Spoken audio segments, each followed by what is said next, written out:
बोलो वृंदावन बिहारी लाल की।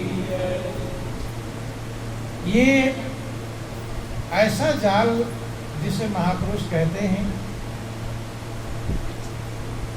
कि एक हाथ जोड़ते हैं तो चार हाथ टूट के तैयार रहता है, फिर उसे जोड़ते हैं फिर और तैयार रहता है। ऐसे करते करते मनुष्य के काले बाल सफेद हो जाते हैं, जाने का समय आ जाता है, लेकिन ये पूरा कभी होता नहीं। बड़े बड़े राजा महाराजा जिनके पास सारी व्यवस्थाएं थी वे भी पूरा करके जा पाए नहीं। हमेशा अधूरा ही लोग मरकर चले जाते।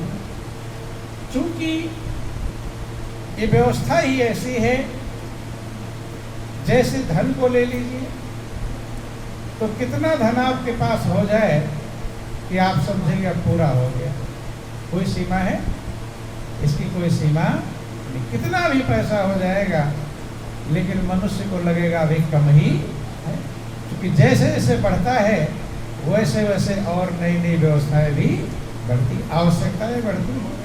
जो थोड़ा है, जिसके पास कम पैसा है उसे कम व्यवस्था की आवश्यकता है, जिसके पास और बढ़ जाएगा तो उसकी आवश्यकता बढ़ती रहेगी।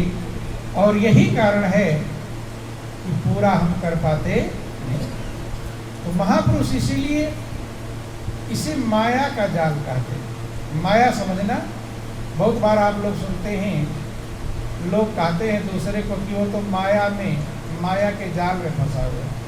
कहते हैं माया चैट गई है, ऐसे कहते हैं बहुत सारे लोग। बंधुओं ध्यान देना, अपने लिए नहीं कहते, किसके लिए कहते हैं? दूसरों के लिए कहते हैं। ध्यान देना, माया किसे कहते हैं गौर कर लेना। महापुरुषों की भाषा में ये संस्कृत का शब्द है। माँ का मतलब नहीं और या का मतलब जो है नहीं लेकिन काम होने जैसा करे उसे कहते हैं माया। ध्यान समझेंगे। बोलिए प्रेम से गुरुदेव महाराज की, गुरु वृंदावन बिहारी लाल की।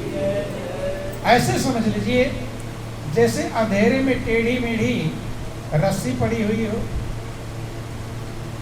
और आपको सांप लगे। क्या लगे? सांप।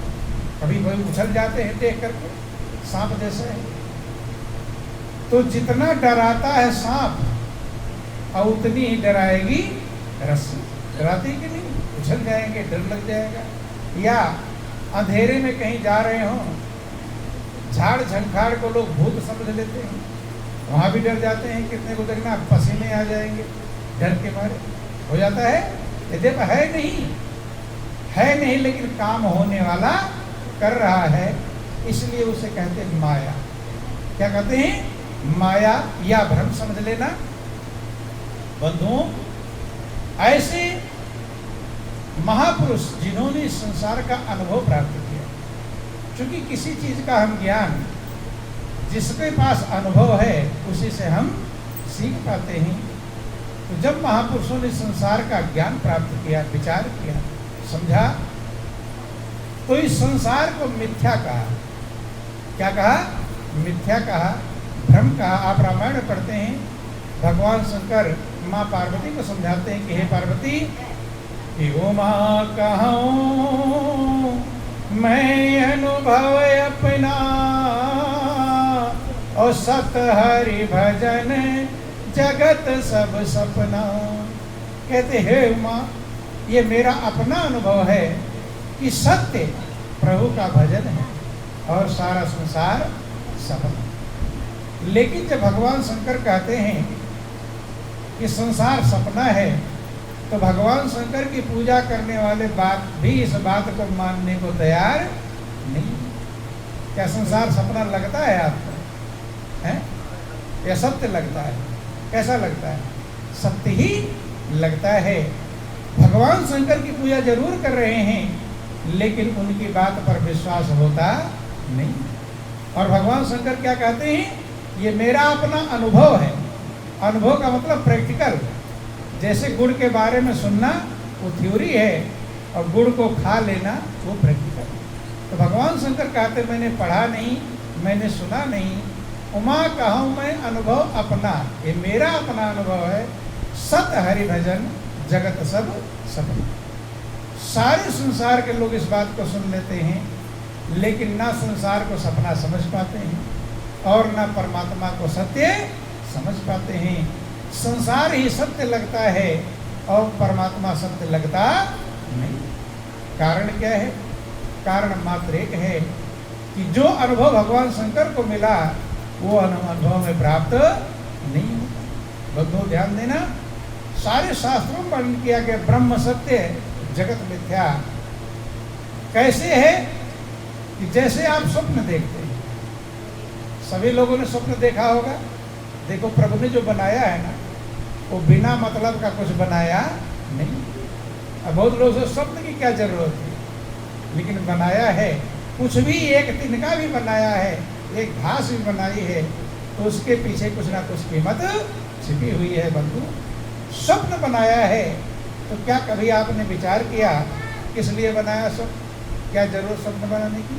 अब ध्यान देना, अगर स्वप्न बनाया ना होता तो फिर आपको ये बात समझाने का मौका नहीं मिलता। स्वप्न सबने देखा होगा, या कोई है जो स्वप्न नहीं देखा? सभी ने, सब देखते हैं।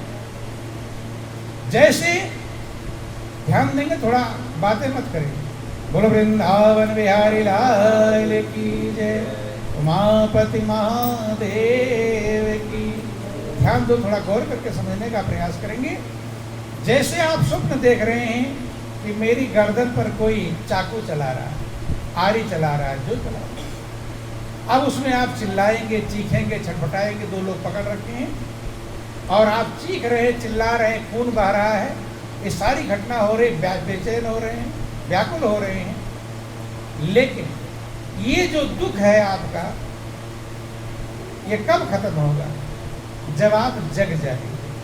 कब खत्म होगा? जब आप जग जाएंगे। और जगने के बाद तुरंत नहीं खत्म होगा, उस समय भी घबराए रहेंगे, बेचैन रहेंगे, व्याकुलता रहेगी। जब आप हाथ फेर लेंगे, देख लेंगे कि कहीं कटा नहीं है, ये तो स्वप्न था। क्या था? स्वप्न था। खून कहीं नहीं लगा है, चीख रहे, चिल्ला रहे थे, वो सब हृदय धड़कता रहेगा। ध्यान देना, जगने के बाद हृदय की धड़कन भी तेज रहती है, व्याकुलता भी रहती है। बंधु धीरे धीरे जब मन ये समझ जाएगा कि वो स्वप्न था, तब वो दुख खत्म होगा। ऐसे ये संसार है बंधु। संसार की अज्ञानता, संसार का भ्रम तब खत्म होगा जब इस संसार रूपी रात्रि से हम जग जाएंगे। क्या करेंगे? और जब तक जगेंगे नहीं, तब तक इस दुनिया का जो दुख है, अशांति है, टेंशन है, ये कभी खत्म होने वाला नहीं। महापुरुष कहते हैं कि जैसे स्वप्न में बहुत सारी चीजें हमें मिल जाती हैं, लेकिन जगने पर कुछ नहीं मिलता। स्वप्न का मतलब होता है जो थोड़ी समय दिखाई पड़े फिर गायब हो जाए। ऐसे संसार भी है बंधुओं, ध्यान देना, ये भी आपके सामने थोड़े समय दिखाई पड़ेगा। हाँ, स्वप्न का टाइम थोड़ा कम होता है और इसका टाइम थोड़ा लंबा है। महापुरुषों ने दोनों को स्वप्न ही कहकर पुकारा। ध्यान देना, थोड़ा गौर करेंगे। टाइम हो गया है, लेकिन थोड़ा जगने का प्रयास करेंगे।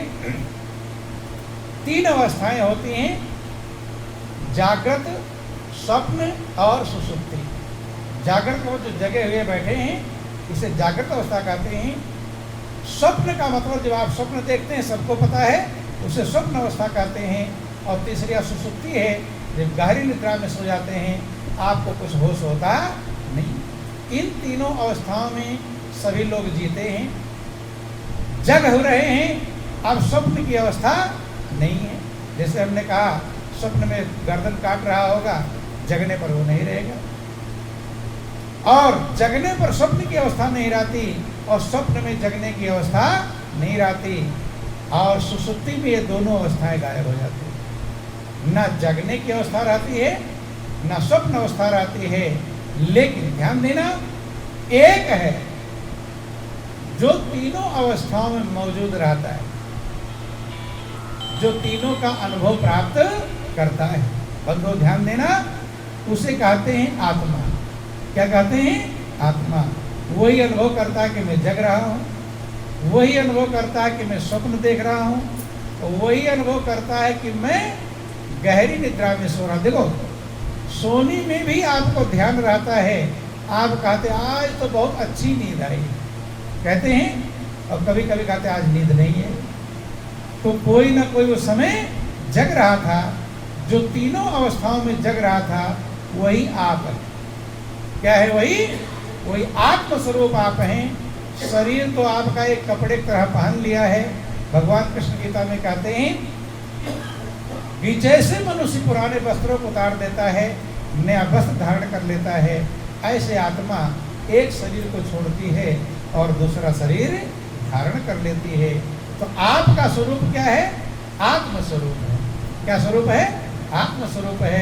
आप दो चीजों से मिलकर बने हुए हैं, एक शरीर है और दूसरा आत्मा। थोड़ा गौर करेंगे, आप जिसे कहते मैं हूं, आप दो चीजों से मिलकर बने हैं, एक शरीर और दूसरा आत्मा। शरीर का ज्ञान सबको है, लेकिन आत्मा का ज्ञान किसी बिरले को होता है। शरीर नाशवान है, शरीर गंदगियों का भंडार है। जितने दरवाजे हैं इसमें से सब में से गंदगी ही निकलती है, लेकिन आत्मा पवित्र है। ध्यान देना, बोलो वृंदावन बिहारी लाल। वो पावन है, वो पवित्र है, वही है, तब हम आप पवित्र बने हुए हैं। अगर वही अभी निकल जाए तो जो कपड़ा पहने हैं, ये कपड़ा कोई दूसरा लेना पसंद नहीं करेगा। जिस चादर पर बैठे हुए हैं, चादर फेंक दी जाएगी। जिस गद्दे, मतलब सफाई का काम चालू हो जाएगा। क्यों? अभी बैठे हुए हैं, कोई सफाई का काम नहीं चल रहा है, सब एक दूसरे को छू रहे हैं, हाथ भी धोने नहीं जा रहा है। लेकिन अभी एक की आत्मा निकल जाए तो यहाँ से जाने के बाद क्या करेंगे? स्नान करेंगे। बोलो वृंदावन बिहारी लाल की जय, उमापति महादेव की। बंधु, क्यों होता है? क्योंकि आत्मा है पवित्र और उसी के कारण हम पवित्र बने। उसी को आत्मा कहते हैं और उसी को परमात्मा भी कहकर पुकारते हैं। जो कहते हैं कि सबके हृदय में परमात्मा मौजूद है। भगवान कृष्ण ने अर्जुन को समझाया कि हे अर्जुन, इस देह में जो स्थित जो आत्म स्वरूप है वो परमात्मा का ही स्वरूप है, और वो स्वरूप आनंद का भंडार है, शांति का स्रोत है और सुखों का मूल है। और आपका स्वरूप जो आप रामायण में पढ़ते हैं कि ईश्वर अंश जीव अविनाशी और चेतन अमल सहज सुख राशि। कहते हैं कि ईश्वर का ही अंश ये जीव है। बैठ जाओ आप लोग, ज्यादा इधर उधर मत करो। बोलो वृंदावन बिहारी लाल की जय। कहते हैं कि ये जीव ईश्वर का ही अंश है, अविनाशी है और सुख की राशि है, आनंद का भंडार है। बंधुओं, लेकिन हम अपने उस आत्म स्वरूप को जान पाते नहीं। सभी महापुरुषों ने, ध्यान देना, आप लोग हनुमान जी की पूजा करते हैं। हनुमान जी ने क्या बतलाया? हनुमान जी ने एक बात बतलाई जो लोग गौर करते नहीं। हनुमान जी के मंदिर में आप जाओगे, कहीं कहीं आप देखते हैं कि हनुमान जी सीना फाड़ कर दिखाते हैं। क्या दिखाते हैं मालूम है? राम, लक्ष्मण, सीता, अर्थात प्रभु को कहाँ दिखाते हैं? हृदय में। कहाँ दिखाते हैं? हृदय में। तो हनुमान जी ने तो प्रभु को बताया कि प्रभु हृदय में। कहाँ है? हृदय। लेकिन हनुमान जी की पूजा करने वाले क्या उनकी बात माने? क्या हृदय में ढूंढा? हृदय में ढूंढा? उन्होंने तो, आप जो कहानियां सुनते हैं कि उन्होंने समझाने के लिए सीना फाड़ कर दिखाया। क्या किया? सीना फाड़ कर दिखाया, कष्ट उठाया, प्रैक्टिकल प्रमाण दिया। दूसरे का नहीं फाड़ा, अपना फाड़ा कि जैसे मेरे हृदय में प्रभु हैं ऐसे तुम्हारे हृदय में भी प्रभु। उनको जानो, उनको पहचानो और प्रभु में मन लगाओ। सभी लोग कहते भगवान में मन लगाना चाहिए। ध्यान देना, ये बात चाहे आज समझ लें, चाहे मौत के समय समझ लेंगे, सब ये समझ पाएंगे कि प्रभु में मन लगाना ही जीवन का लक्ष्य है। नहीं समझेंगे? समझेंगे नहीं समझेंगे? क्यों? जैसे आपके घर में, परिवार में जब किसी के मृत्यु का समय आता है तो आप उसका मन कहाँ लगाने का प्रयास करते हैं? आप ये प्रयास करते हैं उसका मन भगवान में लग जाए, लगाने का प्रयास करते हैं कि नहीं? चाहे उसके मुंह में तुलसी पत्ता डालेंगे, गंगा जल डालें, गीता रामायण का पाठ करावें, गुरु जो कुछ करते हैं, ऐसा कुछ आप प्रयास करेंगे ताकि इसका मन भगवान में लग जाए। लगाते कि नहीं लगाते? प्रयास करते हैं बंधुओं। अर्थात जीवन का लक्ष्य है कि हमारा मन प्रभु में लगे, यही जीवन का लक्ष्य है बंधुओं। सब महापुरुषों ने जिनकी आप पूजा करते हैं उन सब ने यही समझाया, और ये बात सब जानते हैं। चाहे जंगल में कोई कोलभिल होगा, उनके भी परिवार समाज का जब कोई मरता होगा तो उसको भी भगवान में मन लगाने का प्रयास करते हैं। क्यों? क्योंकि वो सत्य है, अजर है, अमर है, आनंद स्वरूप है। इसलिए सब चाहते हैं कि मेरा मन भगवान में लग जाए। लेकिन हनुमान जी समझा रहे हैं भगवान कहाँ हैं। हनुमान जी कहते भगवान आपके हृदय में ही मौजूद है। लेकिन पूजा पाठ करने वाले, व्रत उपवास करने वाले बाहर पूजा पाठ कर लेते हैं, लेकिन हनुमान जी ने जो समझाया कि प्रभु हृदय में है, तो कभी हृदय ढूंढने का प्रयास करते हैं? हृदय में ढूंढने का प्रयास नहीं करते। रामायण भी यही कहता है। रामायण में लिखा गया कि व्यापक एक ब्रह्म अविनाशी और सत चेतन घन आनंद राशि, अस प्रभु हृदय अछत विकारी और सकल जीव जगदीन दुखारी। कहते एक परमात्मा है, एक ब्रह्म है जो अविनाशी है, जिसका कभी नाश नहीं होता। वही सत्य है, वही चेतन है, वही आनंद की राशि है, ढेर है। लेकिन वो है कहाँ? अस प्रभु हृदय अछत अविकारी।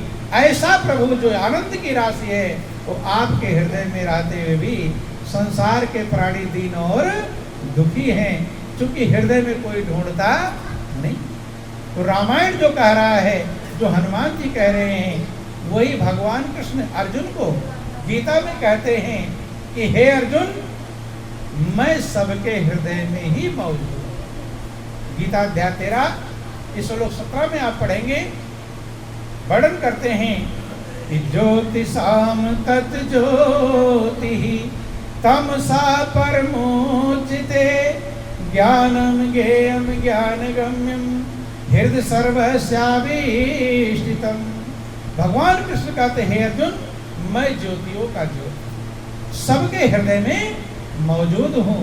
जब सबके हृदय में मौजूद हूँ, जो मालिक, जो आनंद की राशि परमात्मा आपके हृदय में भी मौजूद है, लेकिन हृदय में ढूंढते हैं।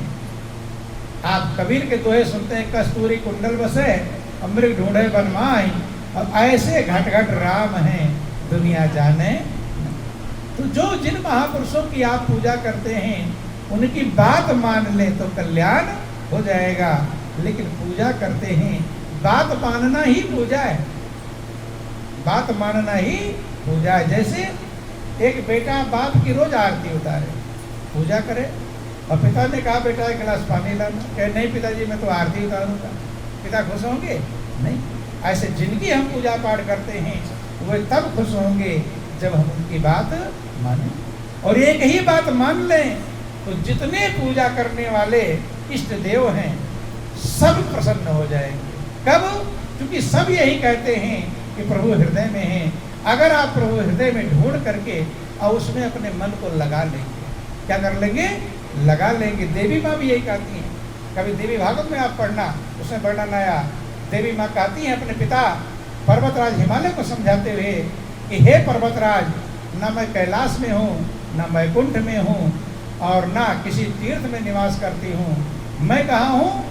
मैं अपने ज्ञानी भक्त के हृदय कमल में ही रहती हूँ। तो देवी माँ कब प्रसन्न होगी? जब हृदय में आप ढूंढेंगे, हृदय में आपको ज्ञान होगा और हृदय में अपने मन को लगाना जाने। बाहर भटकते रहेंगे। महापुरुष कहते हैं बोल वृंदावन बिहारी लाल।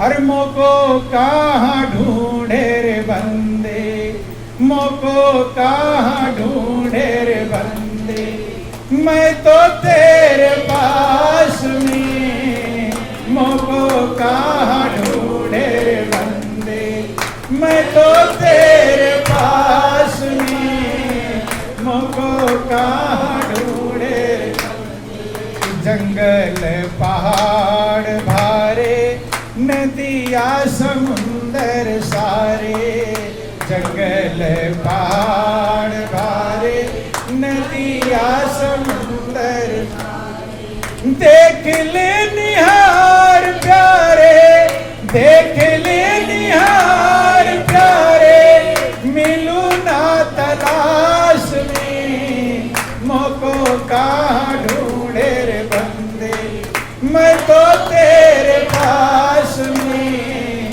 मोको कहाँ ढूंढे रे बंदे, मैं तो तेरे पास में, मोको कहाँ ढूंढे रे बंदे। कैसे पास में है कि नाभि में सुगंधि धारी, फिरे मृग दूरी चारी, नाभि में सुगंधि धारी, फिरे मृग दूरी चारी, जाने बिन भेद भारी, जाने बिन भेद भारी, अरे ढूंढत है घास में, मोको कहाँ ढूंढे रे बंदे, मैं तो तेरे पास में, मोको कहाँ ढूंढे रे बंदे, मैं तो तेरे पास में, मोको कहाँ ढूंढे रे बंदे। बंधुओं, कहते हैं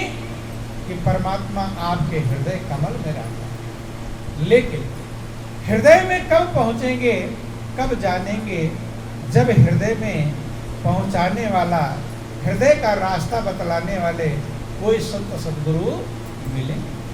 आप ही का खजाना है, खजाना किसी और का नहीं है, लेकिन आप अपने जो आनंद का खजाना परमात्मा है, उस खजाने पर आप कब्जा कर पाते नहीं। जैसे आपकी 10-20 बीघे कहीं जमीन हो और किसी ने कब्जा कर रखा हो, अब आपको मालूम ना हो, अब आपको पता चल जाए कि जमीन मेरी है, मेरे पिता के नाम है या मेरे नाम है, तो कब्जा जमाने का प्रयास करेंगे नहीं करेंगे? हैं? प्रयास करेंगे कि कब जब मेरे नाम है, मेरी जमीन है, तो मुझे मिलना चाहिए। लेकिन बंधुओं, जब आप सुनते हैं कि परमात्मा आपके हृदय में है, तो कभी मन में विचार आया कि उसे भी मुझे प्राप्त करना चाहिए, मेरा ही है? इस तरफ ध्यान जाता नहीं है, क्योंकि बाहर कर्मकांड जो भटकाव वाला है वही हम पूरा करते रहते हैं। सुन लेते हैं आनंद की राशि है, व्यापक एक ब्रह्म है, आनंद का भंडार है, वो आपके हृदय कहाँ है? हृदय। और जब तक वहाँ नहीं पहुँचेंगे तब तक याद रख लेना, कभी भी संतुष्टि और शांति मिलने वाली नहीं, क्योंकि आनंद का भंडार जो आपके पास है, उसी आनंद को, कि उसको ही सब जग ढूंढ रहा, जिसका यह जगमग चित विलास, उसी को ढूंढ रहे हैं। चाहे धन ढूंढें, चाहे बेटा बेटी, कार कोठी, बिल्डिंग इमारत, कुछ भी ढूंढ रहे हैं, लेकिन उसके पीछे वही छिपा हो। कौन छिपा है? अगर बेटे को ढूंढ रहे हैं और बेटे के अंदर परमात्मा ना हो तो लेंगे? लेना पसंद नहीं करेंगे। बेटे की कीमत तब है जब उसके अंदर मालिक बैठा हुआ है, आपकी कीमत तब है जब आपके अंदर मालिक बैठा हुआ है। बंधुओं, ध्यान देना, जिसके रहने पर सारी कीमत है, जिसके रहने पर सारे रिश्ते हैं, उसके हटते ही सारा रिश्ता गायब हो जाएगा। कोई रिश्ता रहेगा? मालिक आपके अंदर बैठा हुआ है, तभी माँ माँ है, भाई भाई है, पिता पिता है, पत्नी पत्नी है, पुत्र पुत्र है। जैसे वो हटा, सारा रिश्ता गायब हो जाता है। तो जिसके रहने पर सारे रिश्ते हैं, जो इतना कीमती है, उसी में दिल लगाना आपका कर्तव्य है। लेकिन दिल कब लगा पाएंगे? जब हृदय में पहुँचेंगे। क्या करेंगे? हृदय में पहुँचेंगे। और हृदय में पहुँचाने वाला कोई मिलेंगे। इसीलिए सब महापुरुषों ने कहा कि गुरु बिन भवनिधि तरह न कोई, और जो बिरंच शंकर सम होई। गुरु के बिना कोई भवसागर पार नहीं हो सकता, चाहे कोई ब्रह्मा के समान हो जाए और शंकर के समान। ऐसा क्यों कहा गया? क्योंकि जो आपका खजाना है वहाँ गुरु के बिना पहुंच सकते नहीं। जिसको आपकी आत्मा बेचे, मन का खुराक मिल जाता है, धन दौलत परिवार को तो मिल जाता है, लेकिन आत्मा का खुराक परमात्मा है। आत्मा की खुराक क्या है? परमात्मा। जब तक उसे आप नहीं देंगे तब तक आप कुछ भी कर डालेंगे, आत्म संतुष्टि जिसे कहते हैं, अंदर की संतुष्टि, वो मिलने वाली नहीं। और अगर आज नहीं मिली है तो आगे मिलने की उम्मीद नहीं। आज ही प्राप्त करने का प्रयास करें बंधुओं। आनंद का भंडार, जिसको देखो राजा महाराजा थे, राजाओं के पास क्या कमी थी? नौकर चाकर, धन के भंडार, रानियां पटरानियां, आपसे लाखों करोड़ों गुना अच्छी व्यवस्थाएं थी। देखो राजाओं के किले आज भी नहीं टूटे हैं, कितने मजबूत बने हुए हैं। लेकिन राजा भी उन व्यवस्थाओं में शांति नहीं पाया, गया संत सदगुरु की शरण गया और अपने खजाने को जब प्राप्त किया तब वो आनंद मग्न। आपका अपना जो स्वरूप है वो आनंद का भंडार है। एक छोटा सा प्रसंग आपको समझाते हैं किस प्रकार से। बोल वृंदावन बिहारी लाल की, उमापति महादेव की, जगत जननी अम्बे मैया की, बोलो सब संतों की, सत्य सनातन धर्म। कितनी भी कीमती चीज मिल जाए, लेकिन अगर उसकी कीमत आप नहीं समझ पाएंगे तो आप उसका लाभ उठा पाएंगे। कभी कभी डॉक्टर दवा देता है तो डॉक्टर कीमत जानता है, बताता है भाई सुबह शाम खाना, ऐसा करना। लेकिन मरीज क्या करता है? मरीज अपने मन के अनुसार चालू कर देता है। क्या करता है? और फिर जब बीमार पड़ जाता है फिर दोबारा डॉक्टर के पास जाता है। करता है कि नहीं? क्योंकि उसकी कीमत डॉक्टर जानता है, इसलिए वो बताता है सुबह कौन सी गोली खानी, शाम को खानी, गर्म पानी से ठंडे पानी से। क्यों? उसका पूरा हिसाब किताब आपको समझा देगा। किस चीज से बनी है, क्या बनी, वो जानता है। किस टाइम पर क्या खाना है, उससे क्या ध्यान देना। बोलो वृंदावन बिहारी लाल। ऐसे ही कितनी भी कीमती चीज आपको मिल जाए, लेकिन अगर उसकी कीमत आपको नहीं मालूम है तो आप उसका लाभ उठा पाएंगे नहीं। छोटा सा प्रसंग समझाते हैं किस प्रकार से। एक गांव का गरीब मजदूर था। गरीब है, सब्जी है तो रोटी नहीं, रोटी तो सब्जी नहीं, गरीबी है, बहुत दुखी परेशान है। अब रास्ते में कहीं जा रहा है, उसे एक हीरा पड़ा हुआ मिल गया। क्या मिल गया? हीरा। जब हीरा मिल गया पड़ा हुआ, चमक रहा था गोलमटो, लेकिन वो गरीब आदमी पहचानता नहीं था कि हीरा है। हीरा, मूंगा, मोती, पोखराज सामान्य आदमी नहीं पहचानते हैं। बंधु ध्यान देना, थोड़ा टाइम और आपका है, थोड़ी आंखें और खोल लें, हिम्मत कर लें। बोल वृंदावन बिहारी लाल की, उमापति महादेव। अब सोचा क्या करूंगा, कांच का टुकड़ा समझा, है तो हीरा लेकिन क्या समझा? कांच का टुकड़ा। अब जैसा समझेंगे लाभ तो वैसा ही उठा पाए। उसके मन में आया चलो ले लो, बच्चे खेल लेंगे। क्या कर देंगे? उठा लिया, वहां से ले आया घर पर, बच्चों को दे दिया कि लोग खेल लेंगे। तो जब पिता नहीं पहचानता तो बच्चे तो छोटे क्या पहचानेंगे, और बच्चे भी अपना खिलौना समझकर खेलते रहे और धूल मिट्टी में ऐसे फेंक देते खेल करके। देखो करोड़ों का हीरा मिल गया, लेकिन गरीबी दूर हुई? गरीब जो करते क्यों?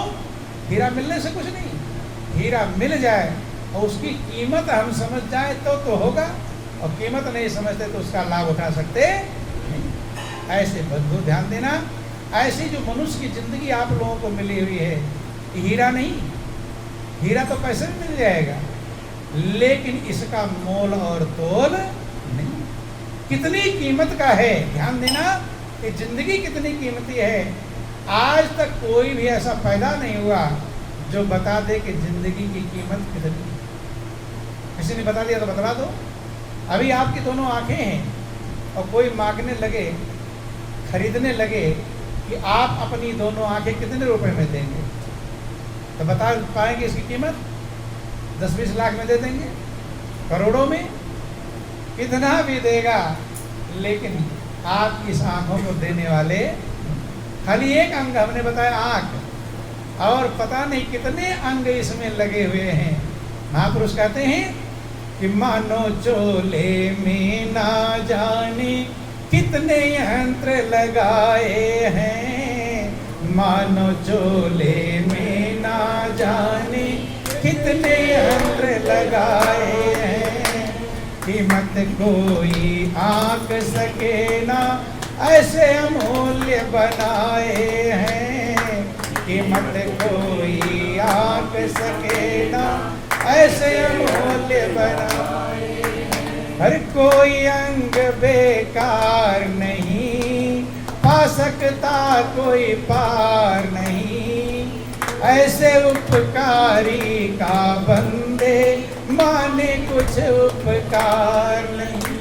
कितने ही अंग लगे हुए हैं, आज तक कोई वैज्ञानिक ऐसा नहीं पैदा हुआ जो बता दे आपके शरीर में इतने अंग लगे हुए। थोड़ा खोजा है, बहुत कुछ बाकी है जो वैज्ञानिक समझ पाते नहीं, कोई कीमत हिसाब नहीं लगा सकता। लेकिन इतना उपकार जिस मालिक जिसने रचा है, जिसने गढ़ा है, उसका हम उपकार मान पाते। बंधु ध्यान देना। तो जब 4 साल बीत गए, उसके घर में हीरा है, बच्चे खेल रहे हैं, कोने में फेंक देते हैं, लेकिन हीरे का लाभ प्राप्त गरीब है। देखो संजोग की बात, इसे संजोग कहते हैं, इसे प्रभु की कृपा कहते हैं। जब प्रभु कृपा करना चाहता है तो आपके कल्याण के लिए संत से मिलाता है। किससे मिलाता है? संत। विभीषण जो लंका में थर थर कांपते डर के मारे रहते थे, वही जब हनुमान जी मिल गए तब उन्हें भगवान राम का पता बताते हैं। उन्होंने कहा था कि अब भरोस मोहि हनुमंता, ओ बिनु हरि कृपा मिलहि नहीं संता। अब मुझे भरोसा हो गया कि मेरे ऊपर प्रभु की कृपा बरस रही है, क्योंकि प्रभु की कृपा के बिना संत मिलते नहीं। तो हनुमान जी क्या है? हनुमान जी एक संत हैं, लेकिन